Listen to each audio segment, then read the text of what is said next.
Welcome to the Spurs News Podcast, your home for all things Tottenham Hotspur. Now, here are your hosts.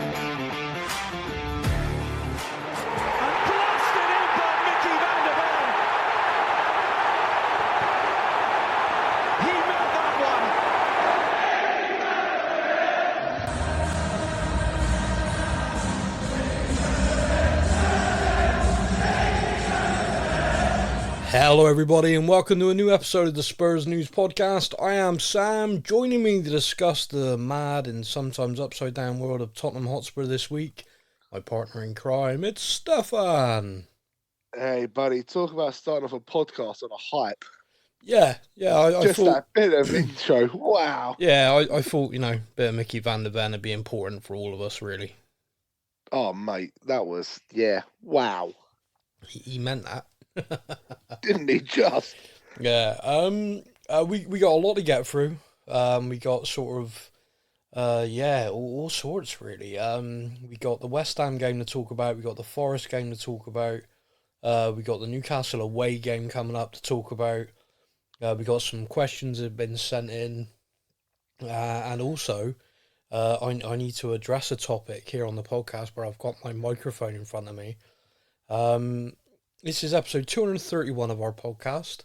Of those 231 episodes, I think I've been the voice or a voice on at least 225 plus of them. Sometimes I was going to say 225, yeah. Sometimes on my own. We got a Facebook page, some 95,000 fellow Spurs fans from all over the world, which I'm incredibly grateful for because we can have a lot of interesting discussions on that. We got an Instagram in the tens of thousands. Do you know what? I don't know the number at the moment. Lovely Laura handles that so well. I rarely see it. But yeah, big following there on Instagram. A few thousand on Twitter. A few thousand on TikTok. We got quite a community of Spurs fans out there that we interact with. I can tell you, it's 24.6 thousand on Instagram. Well, there you go. Laura took that on. There was no one. Literally, she started it with a couple of promotions, and she's done herself well. Sorry, say that again. I said a couple of promotions, and she's done herself quite well, hasn't she? What do you mean by that? Well, she had. I assume she had other sites that she linked into it on there. No, not at all. I don't know what you're talking about. Oh, it's weird. No. Don't be rude, man. That's not how it works. Lovely Laura built that. Anyway, this isn't a kind of Spurs news history lesson. So, one of the things we've talked a lot about on the podcast over the time is my almost like centrist view when it comes to Daniel Levy and Enoch, which is I feel like you can praise a hell of a lot of stuff that they've done. And you can also be critical of the fair few things that they've done. I think you can try and be kind of balanced in most things in life, from politics to religion, all of the hot topics. And Daniel Levy seems to be right up there with hot topics, especially amongst Tottenham fans. Yes. So my view has always been you cannot question the financial juggernaut that Tottenham now is, which has happened under his stewardship. That is, without question, phenomenal. And one of the best businessmen out there, to be fair to him. Certainly in football. I think I listened to Gary Neville recently talking about it, saying it's difficult for him from the outside to have a fully fan view on this, but from the outside he looks at it and just thinks that's what a job that chairman has done. Also, and one of the things I praised him for a while ago, which got me a lot of flack, but I'm hoping, I think people didn't, I don't know whether perhaps I got clipped and then got shared around, without context. So I'm going to do this again with the context of it, and to say, we are all football fans. None of us are fans of a business. None of us have got Tesco till we die written on us. We'll never shop elsewhere. that doesn't happen. Yeah. I mean, maybe someone does. I don't know. Maybe I'm doing a disservice, but typically we don't go out every year buying the latest Asda uniform. Do you know what I mean? It's like it doesn't No, happen. but if anyone does have a tattoo of their local supermarket on them, please Yeah, get in till touch. I die. Yeah, yeah. Get in touch. I'll sort you out a prize because you deserve something. So my point is, none of us are fans of business. None of us are fans of it. We're football fans, and we want to see Yep, success on the pitch. So from our point of view, the ENIC era hasn't yielded that.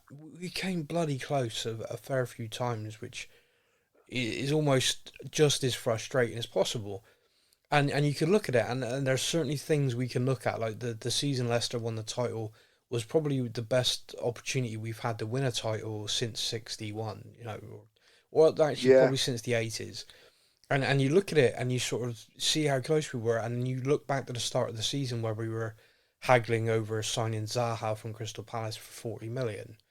We then yep, spent 40 million across several players in Nkudu and Najai and stuff like that. And you look at it and you go, if we'd spent that on Zaha, that guy had the ability, especially in that season, if you look at what he did at Palace, to turn defeats into draws into wins.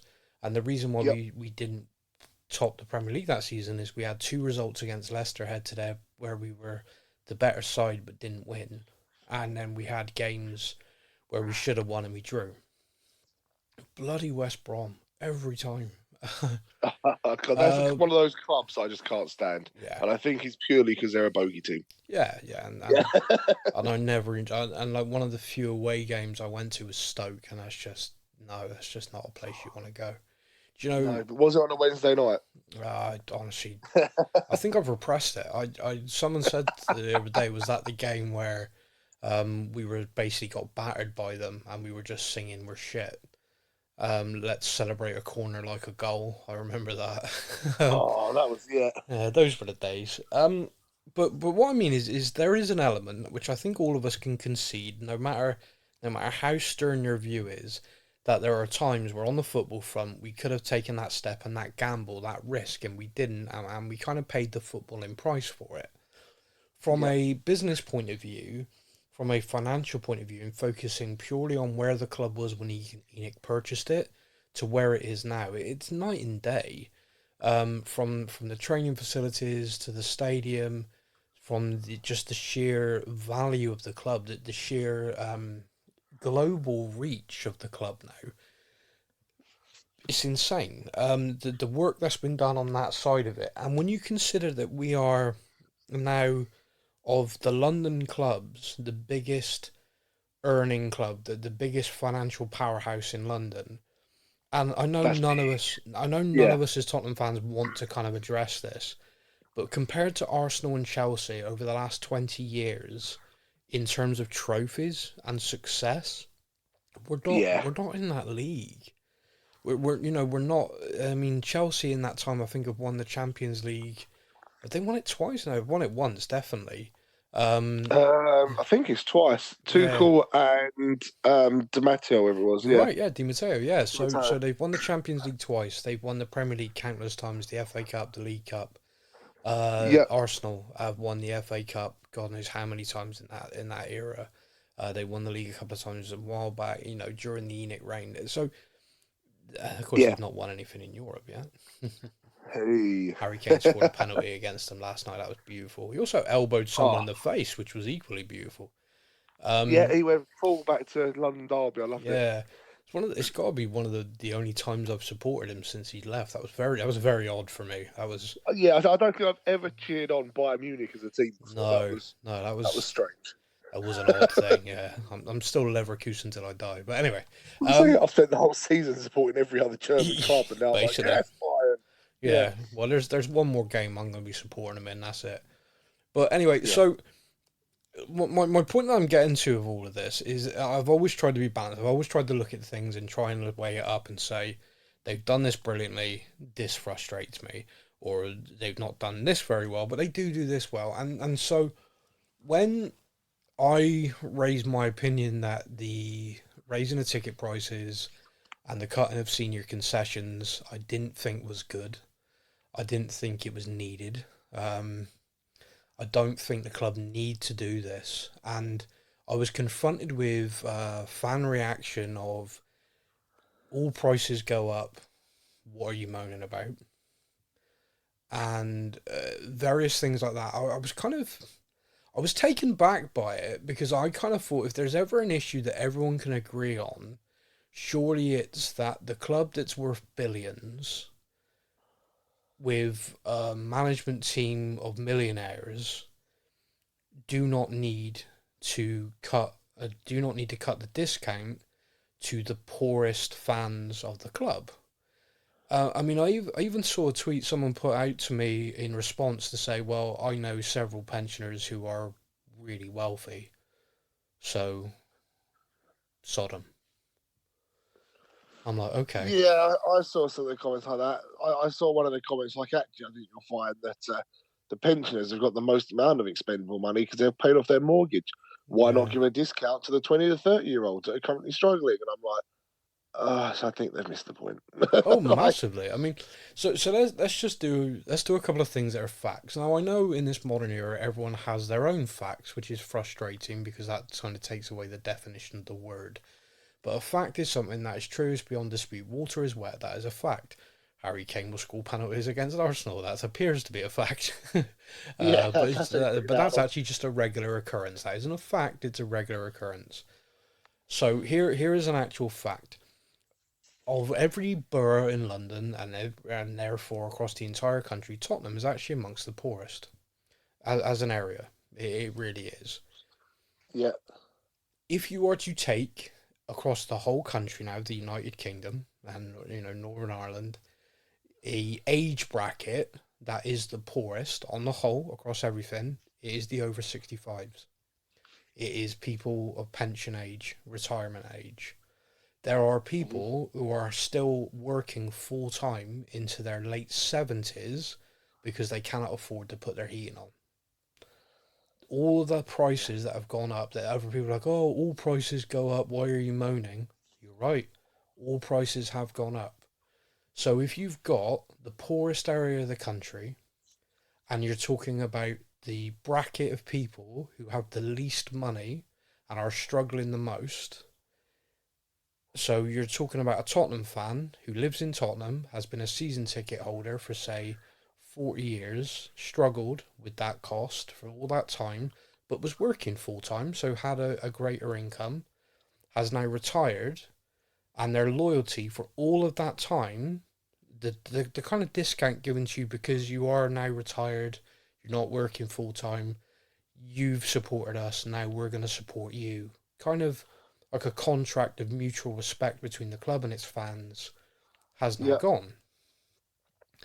You are in essence saying that thank you for all you've done, but we don't actually care for you anymore. We want younger people to come through the door because they'll pay more and we can charge them more. Yeah. Now, see, all these things are interesting to me because when we lost not that long ago and the atmosphere was flat in the stadium, all over social media, Tottenham fans were blaming tourist fans. There was a big thing. These plastic fans who come in, they're tourists, and Oh, yeah. and there was this big debate over it. And again, in me, I'm kind of like, it doesn't work. It's a nonsense. Like you can't say that that's why the atmosphere was flat. The atmosphere was flat because it was a poor performance. Tottenham were playing Yeah. while the atmosphere picks up, and yeah, it works both ways. Sometimes the players need us to pick them up, but you can't blame a pocket of fans from another country who are there in the stadium experiencing it. It's not. That's nonsense. So Considering we've got, what, 30 odd thousand season tickets, exactly. you'd So expect it's those guys to be the ones bringing an atmosphere. yeah, it's a nonsense to say that, and I think the vast majority kind of agreed that that was a bit of scapegoatism, and and again, it's kind of like the Enoch hate, the Levy hate, actually used the stadium as a kind of tool to hit him with. Like, I look back and I go, the stadium is magnificent. They've done an incredible job to take the club from where it was to here. It's such an incredible feat. They did that really well. Whereas people who are Yeah. so blinded by a kind of hate are like, oh, it's a soulless bowl.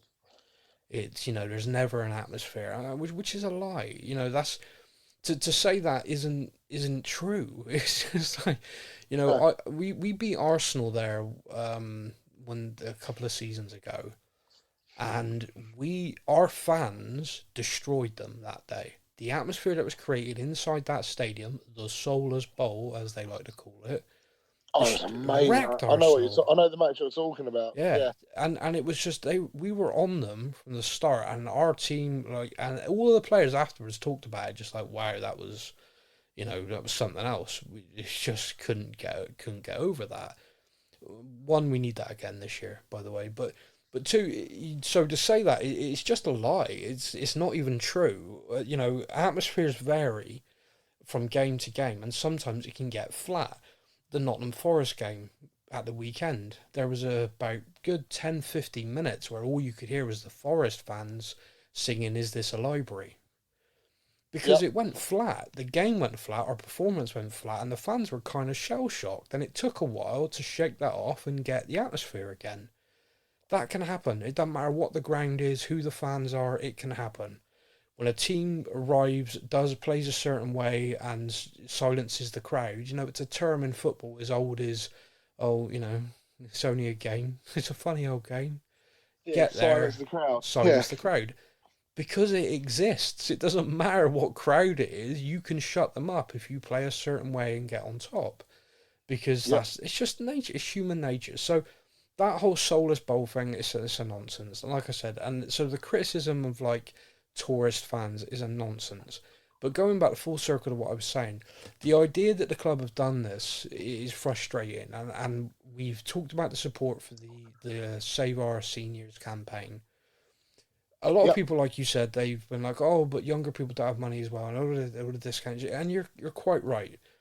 They've raised ticket prices and they've cut senior concessions. This is a drawing a line from fans, and we're not alone. The Tottenham fans for Save Our Seniors are being commented on and being approached by fans of every Premier League team who have seen the same thing happen and are now coordinating across everything. There is a very real possibility one weekend every single game will see a 65-minute every fan turning their back, or portions of every fan for the Premier League. It Oh is wow. it is to Yeah. that extent, and it is there's even been comments from government because they brought this football oversight in, or the Tottenham did this massive press thing about fans being added to the board. Remember that? The Oh fan yes. advisory board. They Yeah. spoke to the fan advisory board about this with concessions and everything. The fan advisory board unanimously said, "Nope, terrible Not okay. idea, Yeah. completely against it." And the Tottenham board went thanks and then did it anyway.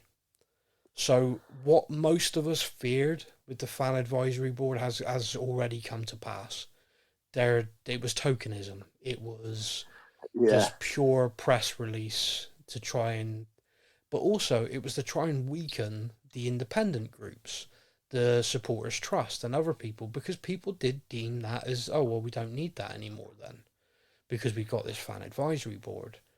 Well, the fan Yep. advisory board go and sit down with Donna Cullen and Daniel Levy perhaps. In fact, I don't even think he went to the meeting, the last one. And they get listened to, definitely. Oh yeah, yeah, oh that's a great point. Here, have another biscuit.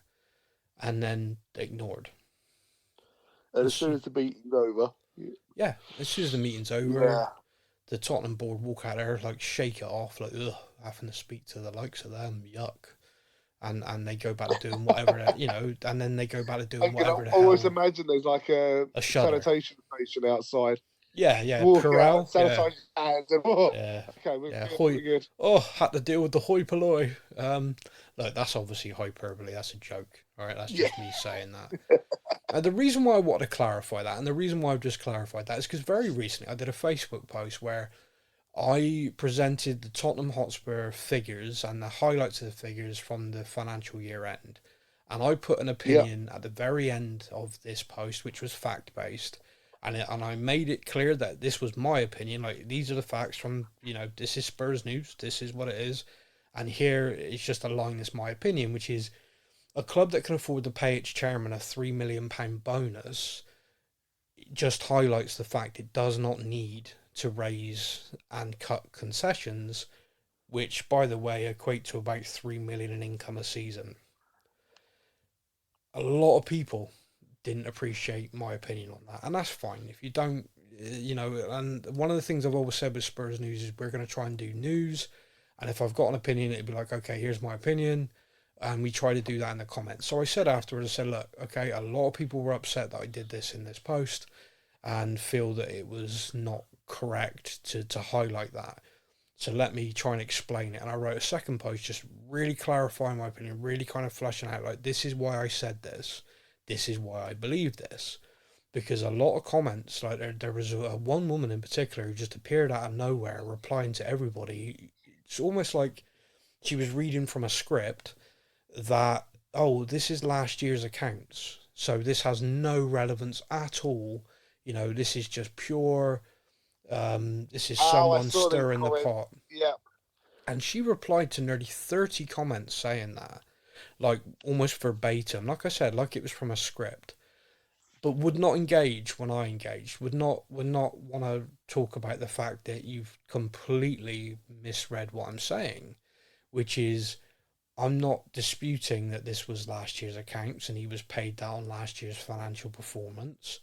What I'm saying is that any business that can afford to pay its board nearly 7 million in bonuses, because Daniel Levy got 3 million and others got more divided amongst them, doesn't need to raise an additional 3 million from ticket sales by penalising the poorest, statistically, factually, the poorest fans. Now, do you want That's one my of the point. comments I saw? One of the comments I saw that really kind of bugged me was a guy replied back saying, "Good, they should all give up their season tickets. They've been to the ground for long enough." Yeah. To which someone put back to them, like, what? So when you hit 55, 65, when Yeah. are you going to give up your ticket then? Yeah. Well, if I'm still going to games at the age of 65, I'll happily give my ticket up so the next generation can watch. Utter And I'm like, bollocks. bollocks. Absolute bollocks. Like, we are currently playing the best football that we have played in In a a long good few time. years, yeah. And so if this happens, say that guy was 40 and he goes for another 20 years, and in 20 years' time, we get a new manager who brings this really progressive, great style of football. He's Yeah. going to turn around and go, 65, it's my time. Right, get rid of the season ticket then. No, it's a No, nonsense. It's it's people called being. being a fan. Like, you want Uh, to be a fan. If you've had a lifetime of memories, you should have a lifetime of memories. pe- There shouldn't be an age cap on how old you can be to get into our comments stadium. comments like that, like the one you just highlighted, then I actually think are just deliberate trolling, because I can't believe that anyone would actually say that and think it that is so far out of my kind of. I can't believe that that's even come out of someone's mouth. You are clearly trying to troll, trying to be contrary on purpose. You are Yeah, deliberately creating shit. And also, or perhaps that it's just young enough that you are that naive and that thick. Let's be blunt about it. When I was 18, 19, I probably held loads of opinions. I felt 18, 19, I'm an adult, I'm a man. Now I look back and I think, wow, I was a kid. I was such an idiot. yeah, yeah. And I think a lot of people can do that. So maybe this person is just young enough that they genuinely think that that's how the world is. And there are some very bizarre views out there about things, and that's fine. But the comments over and over go, well, it's a business. It's like, yeah, I get what you're saying with that, but football is unique. Like I said right at the very start of this, if your local supermarket, whoever it is, all supermarkets are available, but for this example, I'm going to use Tesco's. If they whacked all of their prices up tomorrow to a point that you are now struggling to afford to buy anything in that supermarket, you go to a different one. You would go to Lidl or Aldi to buy the goods that you need to buy. A Yep. business like that cannot just do that unilaterally, because they will lose customers and therefore they will lose money. Yep. Football's unique. It's fandom. You do not support a club for 30 to 40 years of your life, have like Tottenham Till I Die tattooed on you, then put the prices up and you go, oh, all right, fine, I'm now a Leyton Orient fan, they're cheaper.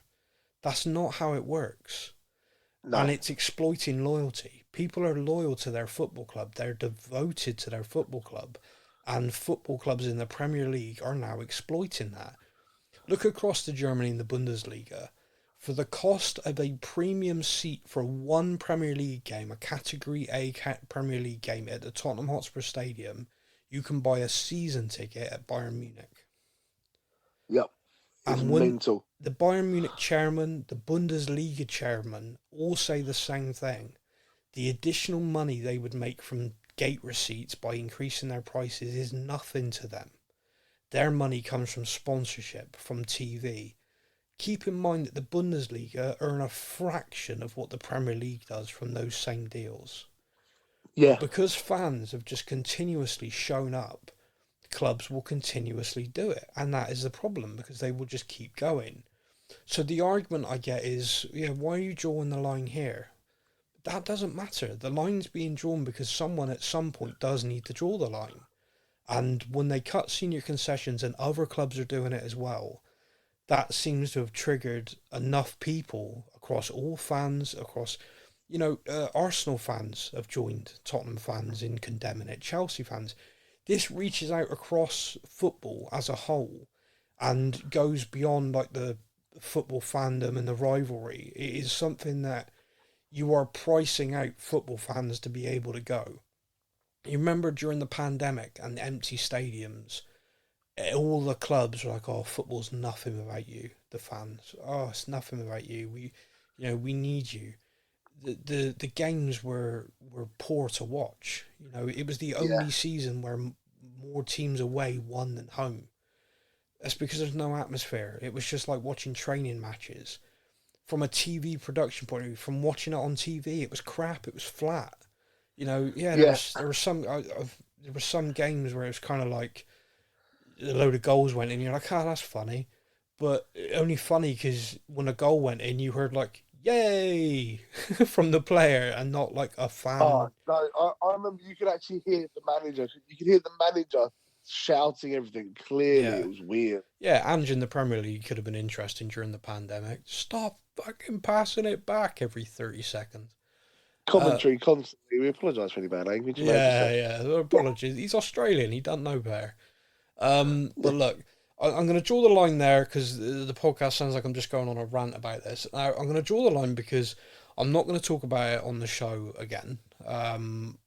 From a Facebook page point of view, we actually now have a problem. I did that post. It obviously got a lot of interaction, a lot of discussion, which is great. And I know people didn't agree with it, but that's fine. If that's your opinion, that's fine. We'll move on, and I've happily moved on from it. However, the club, Tottenham Hotspur FC, have now put in a complaint about our page to Facebook to have our page shut down. And their complaint is that we use the cockerel in our logo, and that's copyrighted.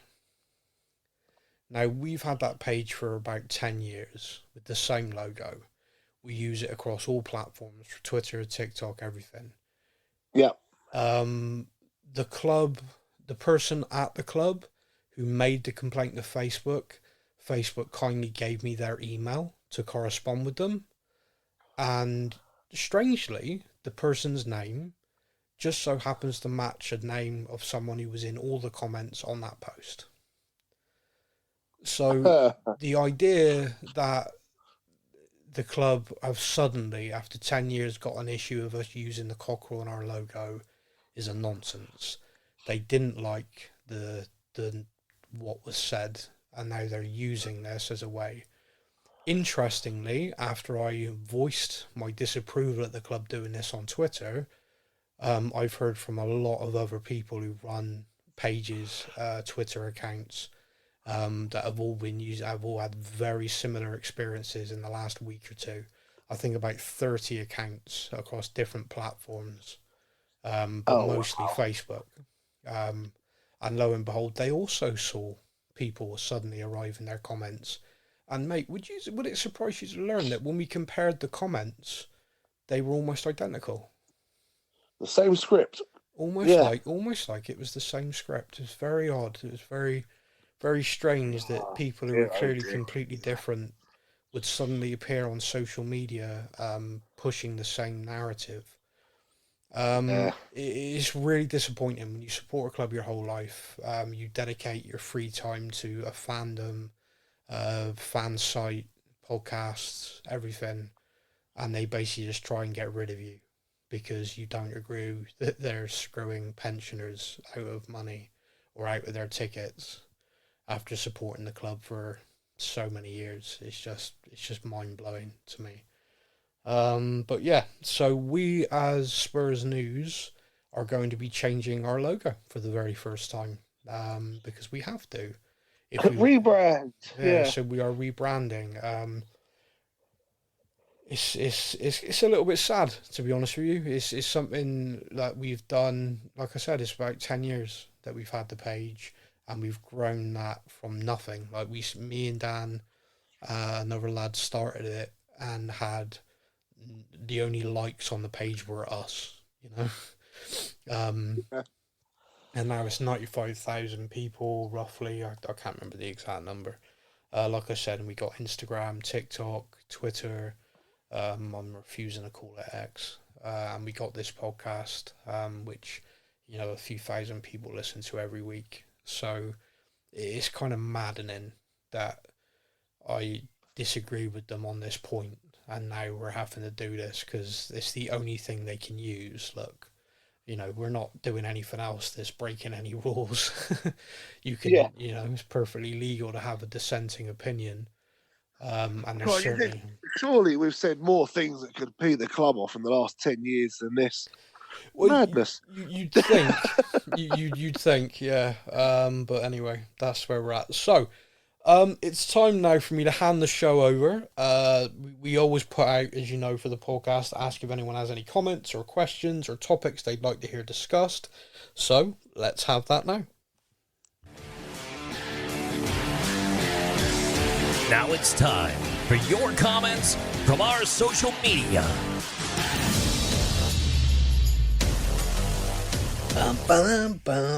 Okay, buddy. Facebook or Instagram? Instagram, because I want the jingle. Okie dokie. Now it's time for a comment from Island Brother. So glad he commented. It's actually getting kind of sad that no one else likes us anymore. But as long as Island Brother comments every week, I don't really care. I'd say it would have been really embarrassing if I said play the jingle, and then it'd be like, actually, he didn't comment. You knew. Island Brother says, hello to the Spurs News team. West Ham was horrible. Forest, less so. Wood is a player who we would have been after 10 years ago. Thank Jesus for progress. Here's my question. Are we in need of better midfielders? I just want to circle back, by the way, that Nottingham Forest have a striker called Wood. There's a lot of jokes there about Forest and Wood. Yeah. Don't you think? Anyway, Yeah. Here's my question. Are we in need of better midfielders? Basuma, Sarr, Bentancur, Decky, Maddison, Bergval and Lo Celso, are they enough to take a step forward next season in your opinion? Hope you're all well and come on you Spurs. So, you're right, I did know this comment was coming in. Do you want to know how long it took me to realise that one of the names he had put was the young lad we've signed who's joining in the summer and not a typo? I'm looking at it going, who the heck is he talking about? Oh, it's the young lad. Young lad. Yep, okay. Yeah. Yeah, there you go. Oh, come on, that's it. Finger on the pulse, buddy. I know, right? I was like, who the hell is he? Bergwijn? I mean, he left ages ago. Who's he on about? Bergwijn. Oh. Yeah. Oh, yeah, the new Berg. Yeah. The new Berg, yeah. Yeah, sorry. That was just my little... Okay. I thought you were about to go into an in-depth analysis and answer. So... sorry. It's an interest. It's a great question because I think when you looked at the start of the season in those opening 10 games, and you looked at the performances of Basuma, Sarr, and Maddison as a kind of midfield three, we looked unstoppable. Basuma was doing phenomenal. Sarr box to box energy was incredible. Yep. Maddison's creativity getting on the ball was just pulling all the strings. I remember in those opening weeks, people saying, how much did Tottenham pay for Maddison? Because it was a freaking steal. Everyone's just bargaining the season and stuff like that. Now, injuries happened, and I don't think any of them have managed to find the cohesion. Now, Basuma got sent off stupidly, and after that, it seemed like his kind of head went a little bit. He went away for AFCON, was very unwell, and just to me, he struggled with form. But in patches recently, like in the last few games, I've seen the player that I saw at the start of the season, not the full 90, but a few moments. I'm like, oh, there he is. There's the guy. Okay, yeah, against there. Fulham, he did some against Forest. Sorry. Yeah. I was putting in our group chat. I was like, Basuma's actually having a really good game. Yeah. Then he got subbed, but he was having a really good game. Yeah, and I think perhaps there's an element of managing. Perhaps some of these players need managing, like him and Sarr. I don't know this for sure. I think they're both Muslims, so therefore they're fasting currently. I don't know that for Britain, so if I'm wrong, I apologise. And I do wonder if perhaps they needed managing during that game for energy levels. Because they did start the game really well, but by half-time, both did look fatigued to me. Both did look a little bit like kind of not running as much. I could be completely wrong. They could be carrying knocks or something. I don't know. But Ange subbed them both, and it kind of changed the game, really. You gave a list of midfielders there, and you look at that list, and you look at it, and you go, yeah, that's a lot of talent there. That should really be enough that you can rotate. I do think it's missing one. I do think you're missing one kind of additional box to box with an eye for goal. Like a kind of player who's going to take the ball, burst forward, or arrive a la Lampard, like to hit a shot, arrive in the box late. The guy who always seems to be there for the rebounds, like a clearance comes out and there's this guy ready to hit the volley. The Dele Alli of a few years ago, who was always kind of in the right place at the right time. Yeah. Yeah, so I do think that there is business to be done there. And I do think that perhaps if for example, if you look at Højbjerg wants to leave, when he leaves, you are going to drop in experience level. And for as much as he frustrates me letting people run off him, he came on against Forest and was great. Very good game. Very good game. Very controlled, very calm, which is what you needed because Forest were in amongst us, and like I said, the atmosphere went flat, and he came on and just was like, nope, everything's going to be calm, steady. Let's sort this out. You will lose that when he leaves. I mean, he needs to leave. He wants to go. The club tried to sell him last summer, tried to sell him in January. So it's all parties are working towards him finding a new club. So it is what we then do. I think when he goes, we need to sign someone who does have experience, but perhaps is more suited to Ange than Højbjerg is. And like I said before, our recruitment has improved. I mean, don't get me wrong, I don't think it's going to be perfect every time like we all want it to be, because that's just not the reality. There's so many X factors. But I do feel more confident than I did. So, a couple of seasons ago, I'd have been looking at every single player myself and go, it's got to be that guy. If we sign anyone else in that position, they're going to be crap, because I've got no faith in our scouts. I've got no faith in our ability to sign talent. We've since then proven with the signings of Vicario in goal, Van der Ven as a defender, okay, we are now improved in that area. much improved in that area. So I kind of have faith that if we identify somebody now, even if I've got like, okay, don't know who that guy is, I have a lot more faith that they will actually have a positive impact than when we used to sign a plucky winger from France called nobody. Yes. We haven't got Ndombele. I mean, don't get me wrong. Even if we're in this summer and we're linked to a French player with at the beginning, I'm gonna panic. I don't care how good the new scouting team is. I'm gonna brick it. He's gonna be like third place on the Ballon d'Or. And I'm still gonna be like, no. He's the half brother of Kylian Mbappe. Some say even more talented, but he's got his mother's maiden name of Mbappe, and I'm like, nope, not interested, not at all. No, If, but if it's got the N and the hyphen, you can swivel. Not a chance. I've been burned 3 times. not that's enough. not a fourth. Speaking of Ndombele, he has now.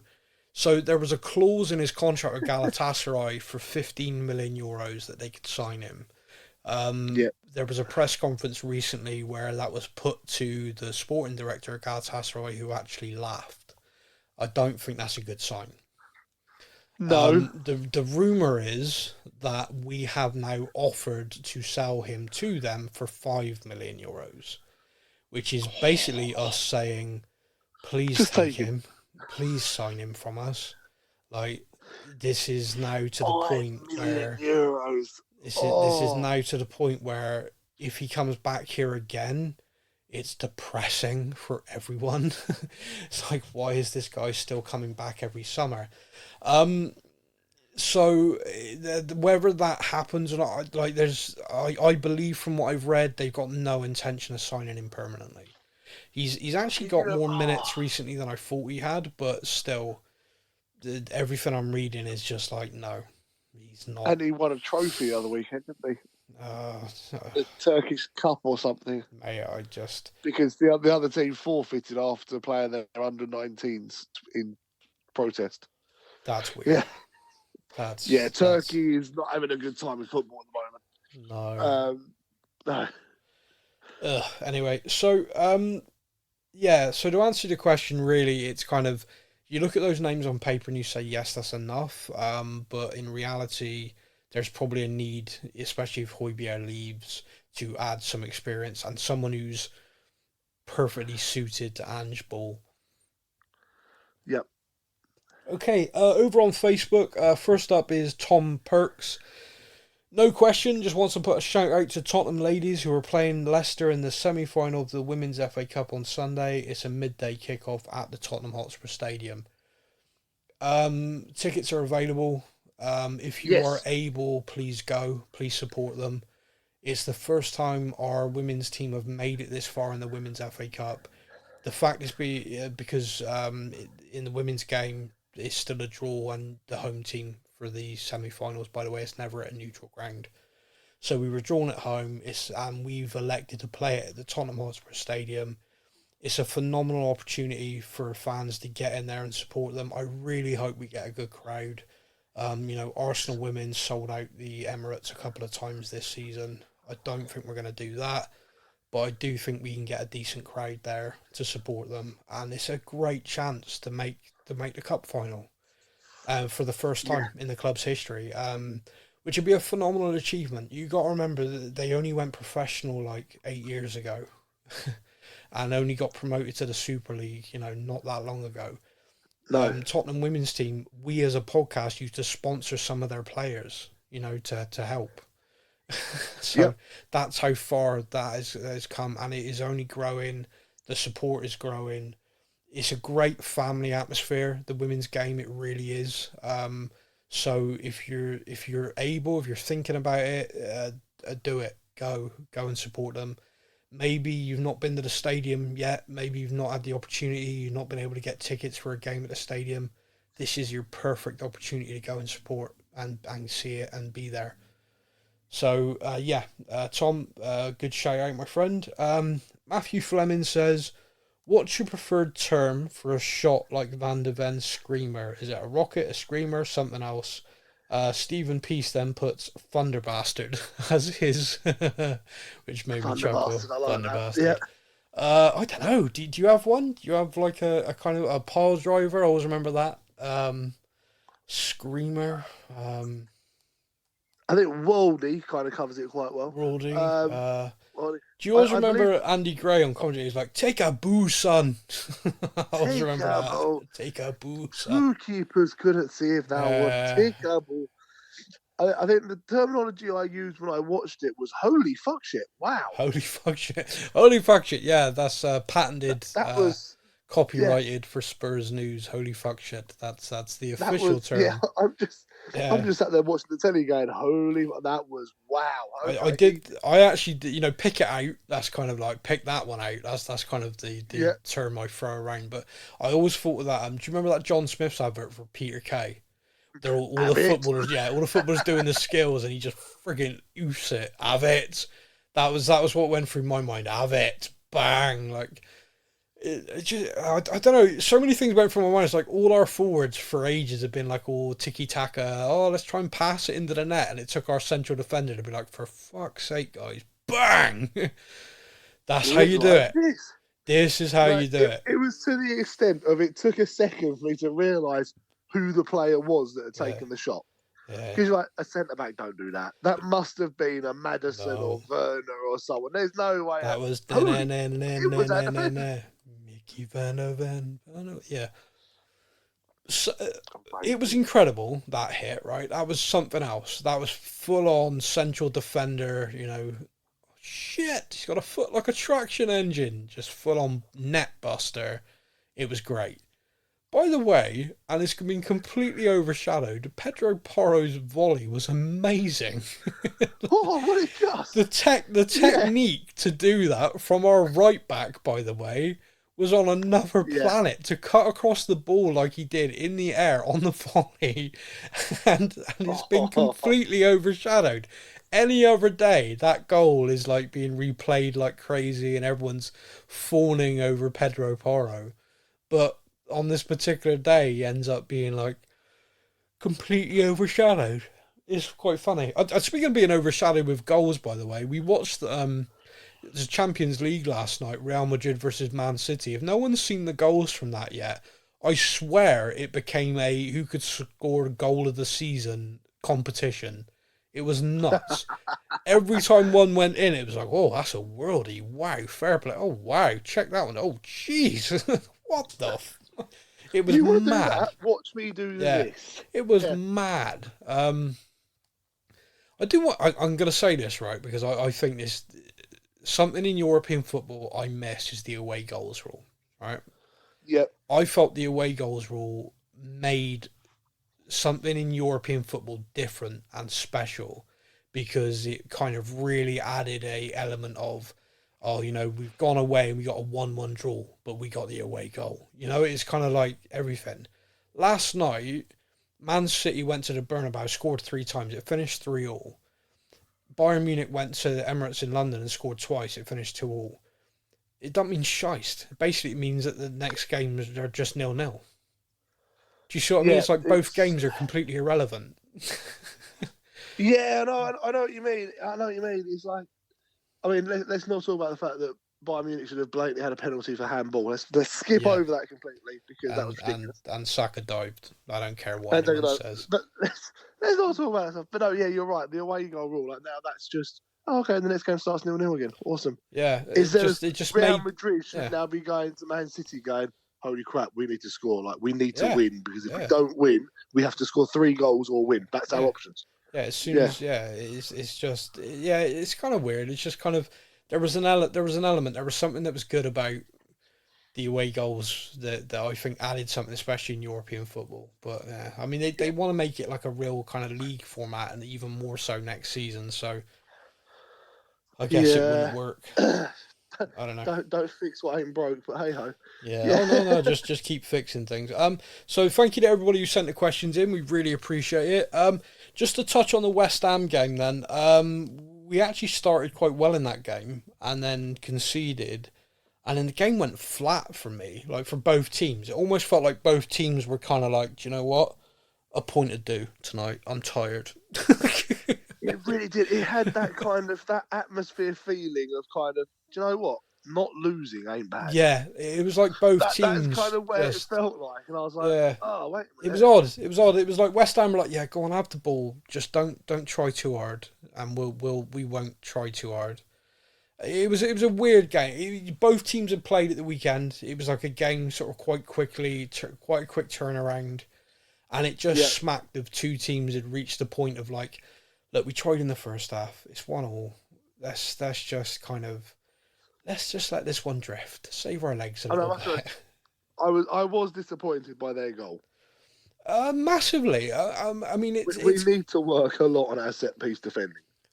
There's a lot of work that he's doing across a lot of different things, and the thing that's quite positive for me is Ange actually possibly opened the door a little bit too much on this, but said in a press conference after the West Ham game, it's like, look, mistakes are going to happen because of the way we're trying to play, but you all need to realise that we've not focused at all on stuff like this. Our focus has been on this is our style of play, this is how we play, this is how we don't differ from it. But he said because this is a squad of players that are either new to the league, brand new to this way of playing, and some of them have had this counter-attack thing ingrained into them via, coach after coach after coach at this club, and they're struggling to get rid of that. like you see in the game sometimes still a kind of like Sonny's position and a couple of other players' positioning wise, and you're like, that's not Ange ball. That's peak Conte or Jose or that other bloke.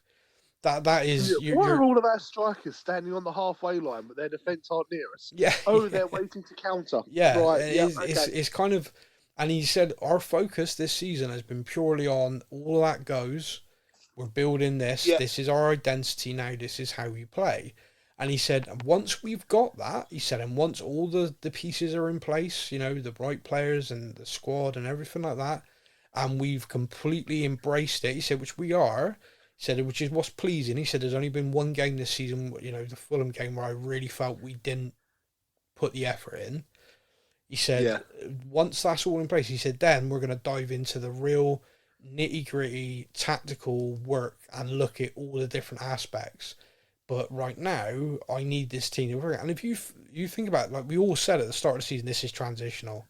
I have no idea where we're going to finish. I have no idea how we're going to look, because we are transitioning from this defence-minded counter-attack football for the last 3 to 4 years with a squad that is a hodgepodge of failed managers.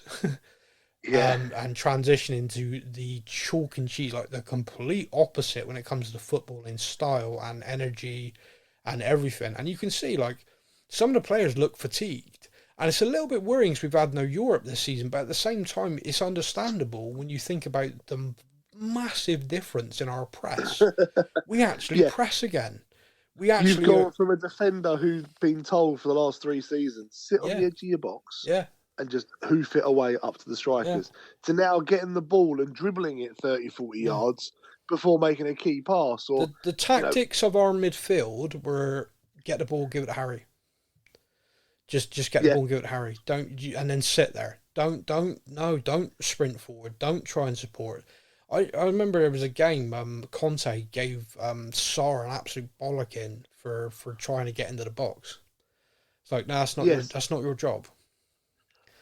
Yeah, what are you doing up there trying to score? So you cannot have, it is chalk and cheese, how different the way it is. So this has been a transitional season, and I think every now and again you kind of really see it, because we did so well in patches, every now and again you kind of really see it, and you're like, oh yeah, and I think it's easy to be a bit frustrated in those moments. There's plenty of games in our group chat, for etc. I'm very frustrated. I'm like, this is so annoying seeing it like this.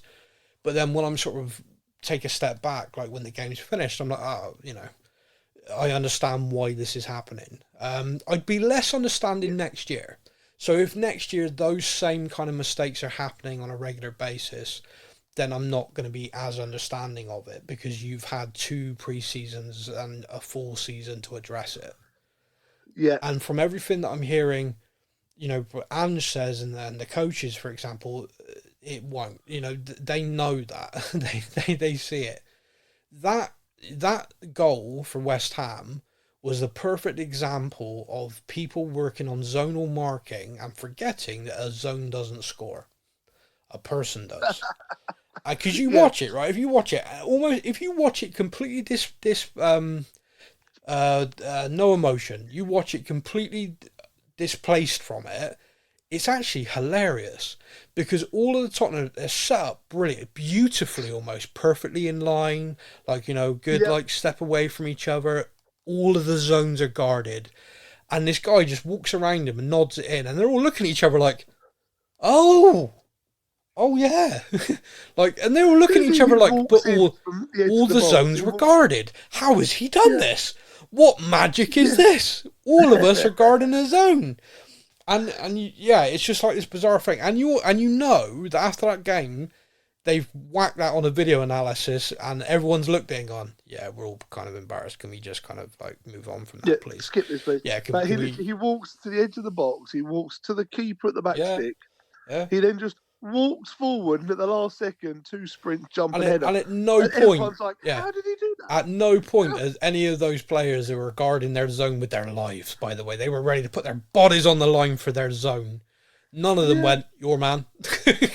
or he's moved off me now. Oh, he's not, he's left my zone, he's in your zone. No, just pure, I'm stood here in my zone, that's all I have to do. It would sound like a really bad game of Battleships, wouldn't it? Yeah. No, D3 to E3. Yeah. D3 to E3. He moved. You know, the look on a couple of their faces is like, is he allowed to do that? Surely he has to stay in his zone. You moved from that zone to this zone. Boo. Oh, you cheater. Ref, he moves up. I know. It was just like this mad, shocked look on everyone's faces if Vicario bollocked them to within an inch of their lives. He's a fiery bastard. I love him. Like, you see, there's that goalkeeper thing in it. Like, no matter what happens, they get up and bollock someone. Like, they could give the ball away and they'll get up and scream at someone. Vicario doesn't do that. But so when he does proper lose it, I think it has. I saw him go mad at Romero against Forest, and I'm thinking to myself, that's a fiery. That's a. But the funny thing was, I saw Romero like, yeah, I know, yeah, it was my bad, and I'm like, jeez. What does that guy do in the changing room to have someone like Romero go, yeah, my bad? He's actually a big bugger, and he's quite. I mean, he's fiery. He's got it about him. I remember when he got in Callum Wilson's face. I enjoyed that. Yeah, he's actually my favourite thing on social media at the moment is Vicario, as he went past for the Forest game saying hello to all the little mascots. Yeah, that's nice. Yeah. And he's like, hello, and fist bumps more. The little kid at the front. Yeah. He said hello to me. Yeah, that was. That is lifetime memories right there. That. He said hello to me. Yeah, man, I love that. That was great. That was really good. So there's not much more to say on the West Ham game. The Forest game, like we touched on earlier on, again, we started brightly, but then we kind of allowed them to equalise through just like batshit defending and playing ourselves into trouble. And then we kept doing it, and it killed the atmosphere. And you get to like half time, and it's like, I've got no idea what's going to happen in this game, because this is like it's like we lost our heads completely, just couldn't control the ball. There's a little subplot. I hope Ange goes a little bit crazy here. There's a subplot to the game, of course, and that's who the Nottingham Forest manager was, returning to the Tottenham Hotspur Stadium for the first time in a long time. So it just gives me an excuse to do this. We don't talk about no.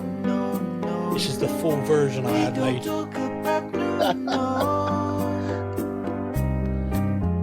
It's a fellow Tottenham fan on Twitter, by the way, who made me this. He does the whiskey sessions with his guitar, takes requests, and this was my request. Amazing. Just amazing. He's a legend, isn't he? He's really nice. But anyway, I won't play the full thing. I know people are sad that I won't, but so the Forest manager, and there was a real element of me like, I can't let that bastard win. Like, please, Tottenham, don't. Can you imagine? Don't. He didn't win that many games at the stadium. Don't let this be one of them. Yeah, that's like that. That'd be so painful for me. But the second half, like we said, we made the changes. Højbjerg and Bentancur came on. And they changed the game. They did.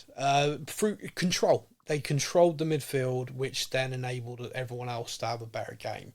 But it still took Van der Ven, Thunderbastard, and a Pedro Porro remarkable volley for us to win the game. Because again, we seem to have this shot-shy forwarding. Yeah. They all appear to be a little bit afraid to take a shot on at the moment. I mean, Sonny had a quiet game by his standards. His work rate's phenomenal, and this is something that's very overlooked for him, because I think he's judged purely on goals and assists, when in reality his game is so much more. And also defenders are terrified of him. And so he uses that a lot. And if anyone, when you ever watch Sonny and you think he's had a bad game, I'd like to challenge everybody to then find a highlights package and watch, whenever we go forward, his movement. Because 9 times out of 10, when you see another player get space, it's because Sonny has deliberately ran his ass off to take a defender out of the way. Yeah. Because everyone's worried about him. And in that game against Forest, I saw loads of people being critical of him for the game. Like, oh, he's been poor today, he's been crap.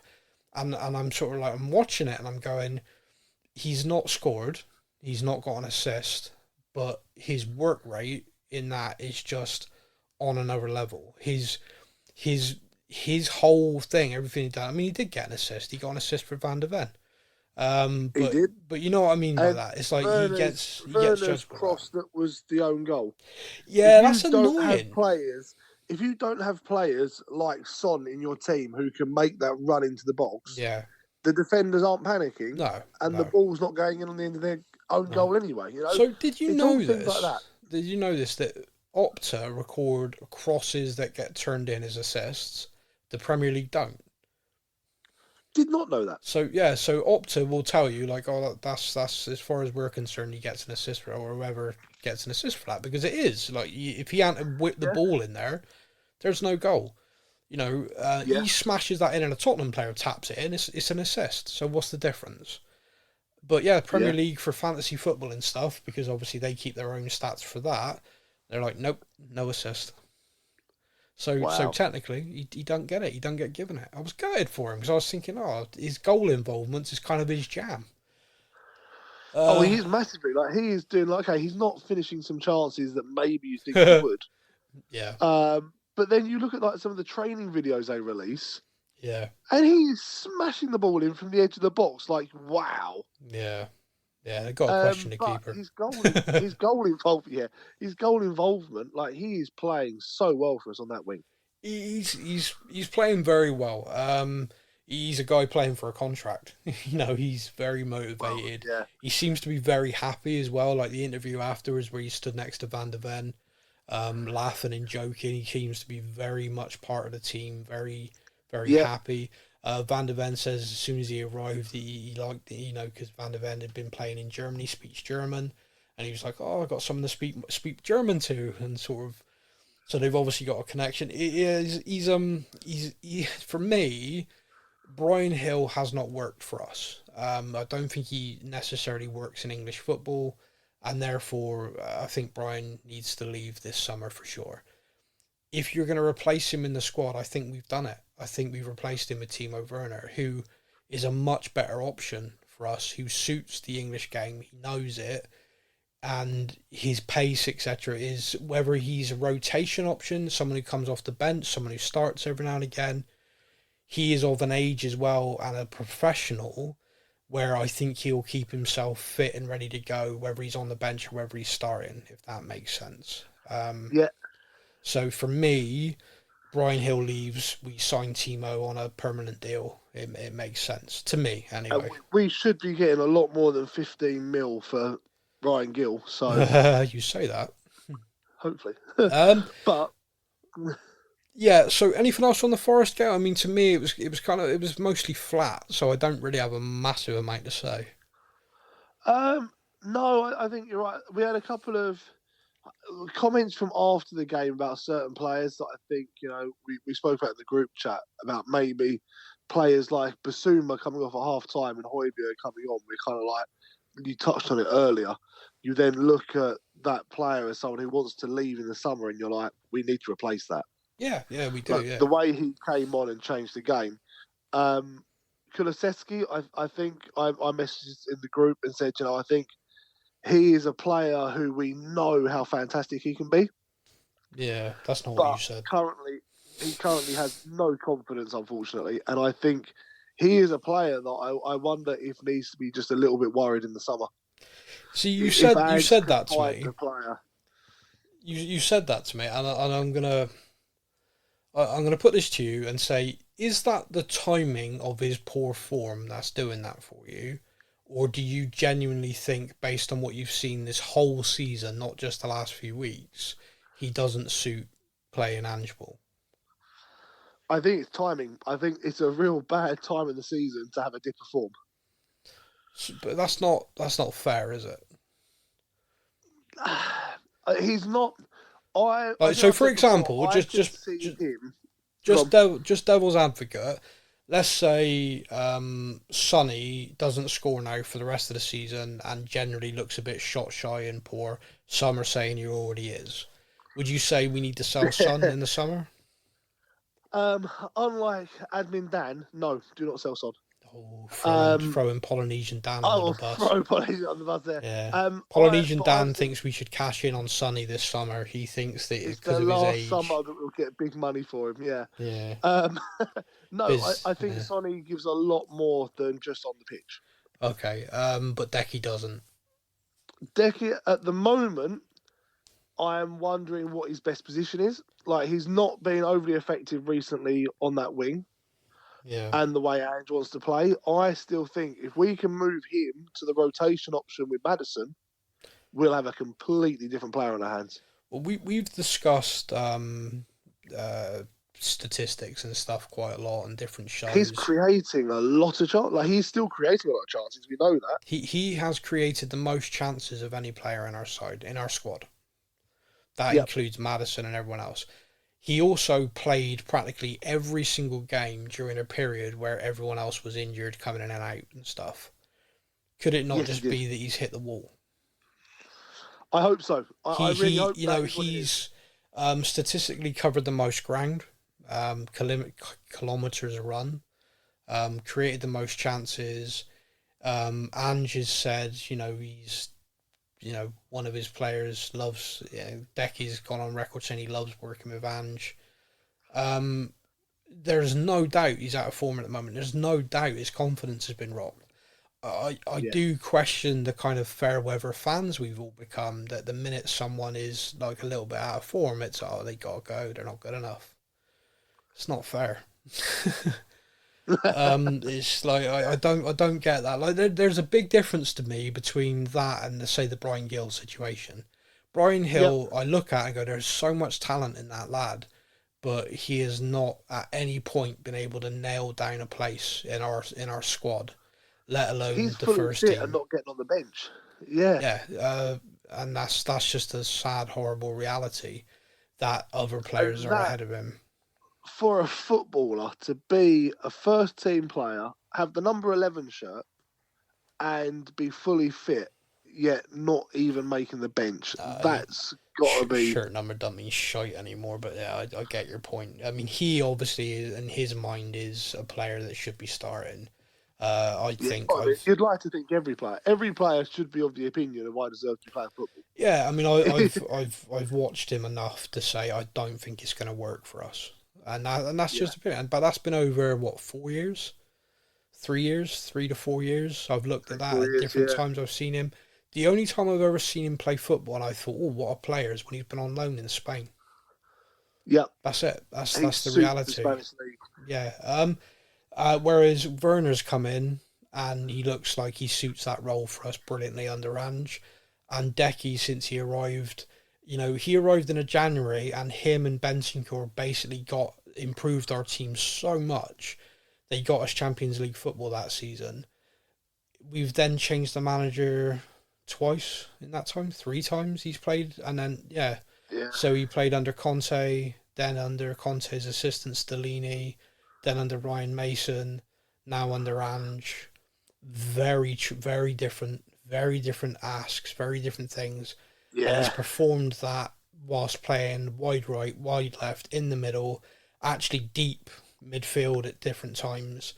And he's performed to a high level for the vast majority of the season up until the last few weeks. And rather than people getting behind him and supporting him through it, they're kind of ready to ditch him, which I find that odd. But I didn't say ditch him, I just said I don't know if he should be looking over his shoulder or not. That's all. Okay. I'm not... Like, I can see more in the sense, I guess, of the fact that we've got Johnson, who is now playing some very good football. Yeah. We've got Son, who can play on the wing if we get an actual proper striker, or if Richie remains Isn't fit. this what we want, though? Like, we should be building a squad, not an 11 that's set in stone. Oh, completely. Like no, if you watch like the pinnacle of football right now is the Man City, and I look at their bench and I'm like, okay, there's 9 people on that bench, and I'd probably say 8 of them start for us. Oh, the fact that Foden can score a hat trick and be on the bench the next game so that Kevin De Bruyne can play. Yeah, and scores 2. Like, you know, what? You can go away to the Bernabeu and park 200 and 300 million pound for talent on the bench. It's another league, of course it is. We know that. But what I mean is you've got to build to a point, especially when you add European football in next season. It is a squad game. You need a bigger squad. It is a real, like our fullbacks, they need to rotate. Udogie and Porro look fatigued. Absolutely they do. Because the role they have to play in this team is all energy. It is non-stop. Think about that. You'd expect those two to be absolutely shattered. Yeah. And at the moment, their rotation options are Royale, who I don't think is a bad option, but he's not at Porro's level. No, not in this system. And on the left, you've got an injured Ryan and Ben Davies, who actually looks better now as a centre-back than he does as a left-back. Yeah. So there are definitely other areas that need addressing before Cooley worries, I suppose. So we've had a couple of messages come in, and I'd love to get people's opinions. So if you're listening to this, please do get in touch and let us know if you think this would be a show worth listening to.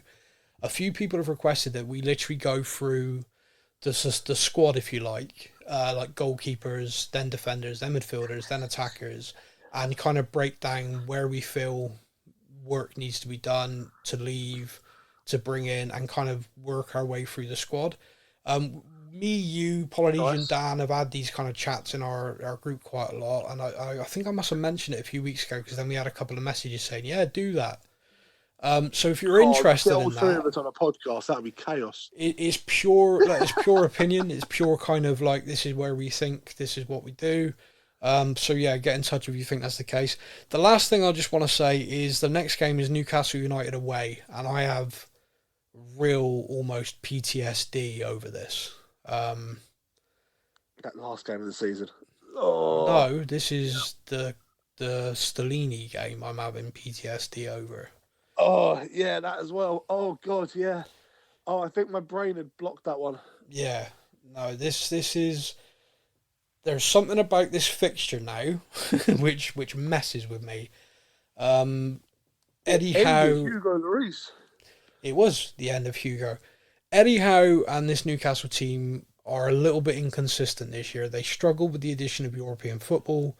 They've struggled because one of their big signings decided to become a gambling addict and get banned. To bet on whether he'd get that move or not. Yeah. Bless him. There's a lot that's going on at Newcastle with, the financial rules, etc., which apparently are now going to be lifted, so expect them to drop a couple of billion in signings this summer. It's freaking ridiculous, that. But that's a whole other angry rant from me. Do you know why they're on about getting rid of these rules? Because they're worried that players might leave the league if they don't keep getting the massive wages, because clubs can't afford to pay them under the rules. It's ridiculous. They are brought in for sustainability. Like, if it's like the whole idea is to stop football clubs going bankrupt. The whole idea was to stop another Leeds United happening, where a team overreaches, gambles and fails, and potentially those fans of a football club lose their club. That's the whole reason it's there. But now the Premier League are like, but it isn't a good look that teams are getting points deducted. Then they should have stuck within the fucking rules. Well, yeah, it doesn't look good that we're having to deduct 10 points for breaking the rules. So what we're going to do is change the rules. Yeah, we're going to change the rules so now everyone can just do whatever the hell they like. But we'll have a luxury tax. It's like smashing my head through a frigging wall over this. It basically means every club who have worked their ass off, us included, to stay within the rules, Arsenal, a few of the others. Remember that Arsenal were building that stadium and Wenger couldn't buy anyone. And he kept performing miracles with a squad that was like aging out and everything.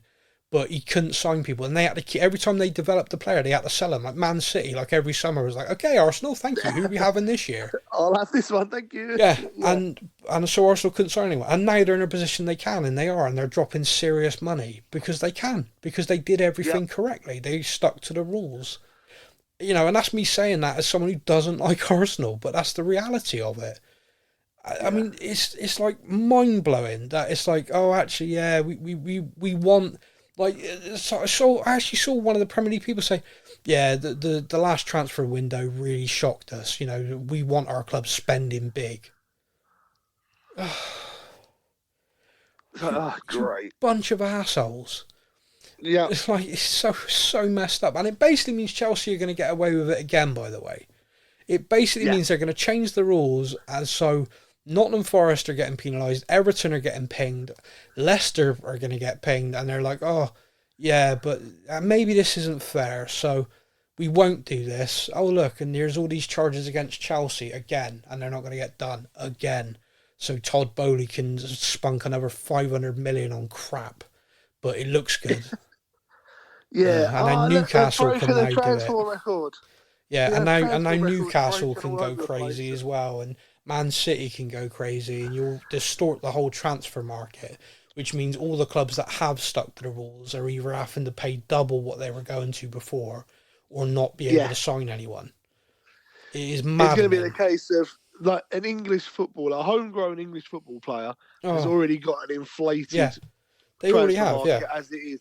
But when you find out that Newcastle and Man City have the wealth of an entire state. Yeah. Chelsea have got a guy who thinks money is monopoly. Yeah. All of a sudden, like, you know, Declan Rice being 100 million, Jack Grealish being 100 million was like, wow, really? All of a sudden now, you're going to have, like, is it Brathwaite or something, the Everton defender? Yeah. A couple of clubs are interested in him. Yeah. He's going to suddenly be going for stupid money because 80 million is what they're talking about. Yeah. He's not even had a full season. Yeah. It is insane. It is aggravating. It is like I said, slam my head through a wall, frustrating. I cannot even begin to word how annoying that is. And for the rationale to be, oh, it doesn't look good, does it? It's not. We want our league to be exciting. We want big money transfers. We want the best players. Then do it, but do it freaking sustainably. Let the clubs build.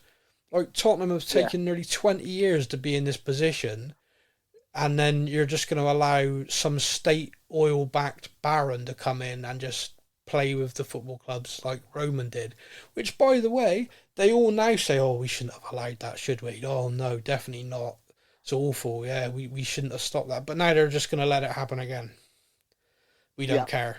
Never mind. As long as Sky Sports News can report that the Premier League are spending big again, that's all that matters.